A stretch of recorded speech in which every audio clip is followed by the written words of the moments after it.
News, जनजागृती साध्यम, हक्काचे लोकमाध्यम।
काय प्रतिक्रिया आनंदोत्सव देखील साजरा केला तुम्ही झालमुरी खाऊ घातलेले एकमेकांना। खरं झालमुरी आमचे लाडके पंतप्रधान मोदी साहेब यांची जादू चालली आणि भाजप कार्यकर्ता म्हणजे बूथ प्रमुख पासून तर पंतप्रधानापर्यंत सर्व कार्यकर्त्यांची मेहनतीला यश आलेलं आहे।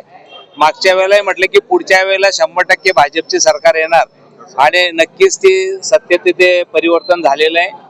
तिथल्या जनतेने भारतीय जनता पार्टीला सेवा करण्याची संधी दिलेली आहे। मी तिथल्या जनतेचा मनोभाव धन्यवाद देईल आणि सर्व भारतीय जनता पार्टीचे कार्यकर्ते असतील किती वर्षापासून काम करतायत, त्यांना खूप त्रासही झाला, तिथे मारले गेलं त्यांना, पण तरी त्यांनी ते भाजप जिद्द ही सरकार आणण्याची जिद्द सोडली नाही आणि त्याचं यश कार्यकर्त्यांना आलेलं आहे। परत एवढंच नाही तर पूर्ण भारतातील कार्यकर्ते सुद्धा प्रचाराला गेले। भाजप हा परिवार एकमेकाच्या सहकार्याने मला वाटतं यश प्राप्त करत असतो आणि ते यश मला वाटतं आज भारतीय जनता पार्टीला आलेलं आहे आणि पुन्हा पंतप्रधान सेवा म्हणून मला वाटतं आम्ही जनतेमध्ये जाणार आणि जनतेची सेवा करणार हा पंतप्रधान मोदी साहेबांचा नारा आहे आणि ती सेवा करून परत पश्चिम बंगालचा विकास करण्याचा तिथे प्रयत्न होणार। पंतप्रधान नरेंद्र मोदींना पुन्हा जनतेने कौल दिलेला आहे। खरं जनतेला यश जे प्राप्त होतं ते कारण आज असे पंतप्रधान पाहिले जनतेने की ते स्वतः जनतेमध्ये जाऊन विकासावरती अंत्योदय समाजाला शेवटच्या घटकापर्यंत शेतकरी असेल, कष्टकरू असेल, सर्व घटकांना मदत करण्याची भूमिका असते आणि प्रत्येक राज्यामध्ये मला वाटतं त्यांनी मदतीचा हात केंद्र सरकारने दिलेला आहे आणि हात पाहत असाल तर प्रत्येक म्हणजे आम्ही जे दारिद्र्य रेषेखालचे जे आकडे असतात यांची उंची वाढलेली आहे, म्हणजे याचाच अर्थ असा होतो की विकासाकडे आमची प्रगती होते। आमचा देश मागच्या वेळेला जो 12-14 आकड्यावरती असताना आता आम्ही 4थ्या क्रमांकावरती आलेलो आहोत। ही देशाची प्रगती जनतेपासून होते आणि मला वाटतं हीच आमची प्रगती आणि त्याच्यामुळे मोदी साहेबांना जनतेने आशीर्वाद दिलेला आहे। कुठेतरी असं वाटतंय का पश्चिम बंगाल अनेक वर्षांपासून भाजपच्या हातात नव्हतं, कुठेतरी आता या ठिकाणी मोदी साहेबांच्या विकासावरती त्यांनी निर्णय घेऊन आपल्या हातात भाजपच्या हातात झेंडा फडकलेला आहे।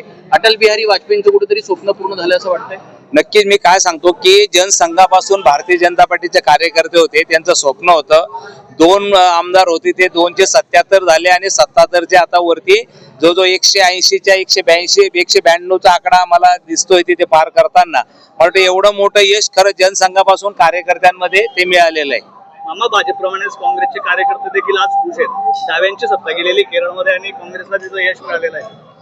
तसं पाहिलं असेल तर तुरमूल हे तिथे निर्माण आले हे काँग्रेसच पिल्लू होतं, काँग्रेसमधूनच त्याचा उदय झालेला होता, त्याच्यामुळे तो आपसात त्यांचा परिवाराचा आहे, त्याच्यामुळे त्याच्यात आम्ही काही बोलणार नाही।